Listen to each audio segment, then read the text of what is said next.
4 days left until I leave for Disney. Today, I'm talking about pin trading.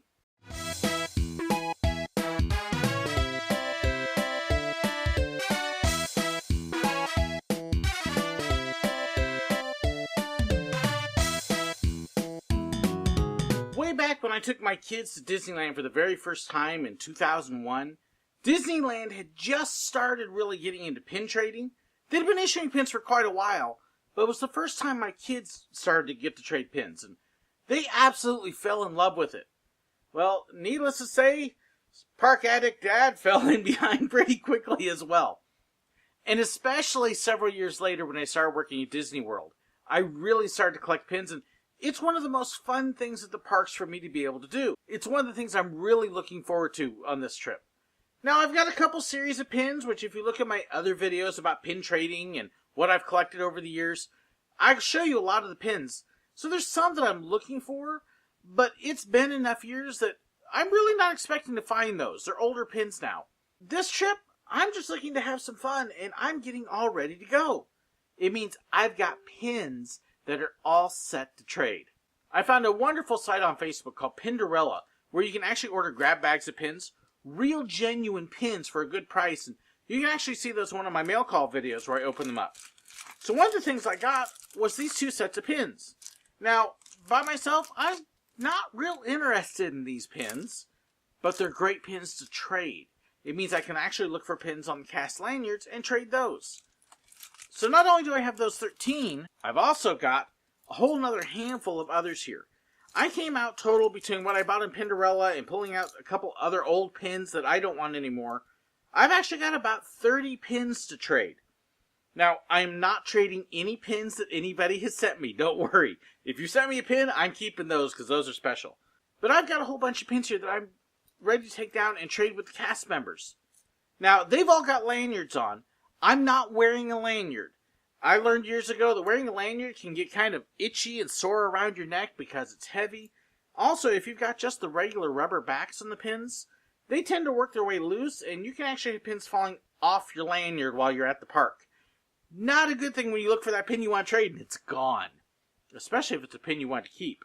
I actually take all my pins and I put them in a pocket. If I've got a jacket that's got a zipper pocket, they go into that so that way they don't fall out. I may put it into a pocket on my camera bag, but someplace where even if it bounces a little bit, they're not going to go flying and be lost. And then it's a matter of looking at the cast lanyards and finding a pin you want. Now, one of the things you have to be careful with the cast lanyards is many of the pins that are on them now are what's called scrapper pins or fakes. Essentially, the factories that have made the original pins went back and made more of them later, really cheaply and not as good quality.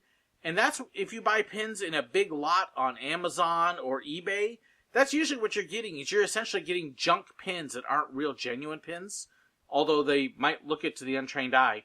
Or you're getting ones that were rejected because the quality was bad. And if you're collecting pins, you really don't want those if at all possible. You want to try and get genuine pins. So there are ways to check out if a pin is genuine or not. Look online. There's some great sites. Some of the fakes are magnetic, although not all. Some of them you can actually tell just with the quality of the filling and the paint that's on them and just the texture, the weight. Fake pins tend to be very light as opposed to feeling solid. Then the challenge is to look around the cast members who've got the lanyards on with the pins and finding pins you like. And it's actually pretty simple, and I'll do a full video when I'm there on pin trading and what it's like. But it's just, hey, can I see your pins? Ooh, I like that one.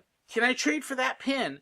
And you just pull whatever pin out that you want to get rid of that's a legitimate, real Disney pin, and you hand it to them, and they hand you the other pin. The idea is you're supposed to put it out there with the back on. Now, if you're trying to trade scrapper pins or fake pins, they don't have to take your pin. If you get a cast member who actually knows the difference, they may tell you no if you're giving them a fake pin. So be aware of that.